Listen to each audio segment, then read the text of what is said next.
During an LBC slot, Tony Blair's former spin doctor Alastair Campbell said he believes Britain is heading for a soft Brexit and claimed there should be a second vote because Britons now know so much more than we did. Radio caller Daniel in Epsom savaged the Labour Party, telling Mr Campbell after Brexit, "I remember hearing words like backlash, and I think it was a backlash to what your party did in the 13-year tenure." The LBC caller said the Blair government attempted to change our population vastly. He said, "When the working and the middle classes get the first opportunity to give the government a kick up the backsides, we did." LBC World Economic Forum Brexit News. LBC caller says Blair government is to blame for Brexit. "You have the temerity to come on the radio and tell us we are wrong." LBC caller, "And you are the architect of Brexit, and you have the temerity to come on the radio and tell us we are wrong." Mr Campbell said, "Well, I'll come on the radio and tell you what I think, and also, I think if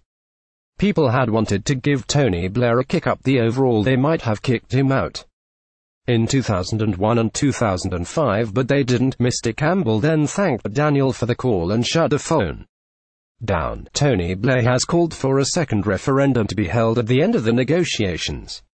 In a recent interview with BBC Radio 4, the former Prime Minister said British people did not have a clear idea of what Brexit would entail when they voted in the June 2016 referendum. He said, "The will of the people is not something immutable. People can change their mind if the circumstances change. My belief is that, in the end, when the country sees the choice of this new relationship, it will realize that it's either going to be something that does profound damage to the country, or alternatively, having left the European Union, left the single market, we will try and by some means recreate the benefit of that in some new relationship, in which case I think many people will think, what's the point?" Mr Blair published a 32-page document titled Brexit: What We Now Know, which claims Brexit has already damaged Britain's economy by hitting productivity, increasing food prices and cutting investment.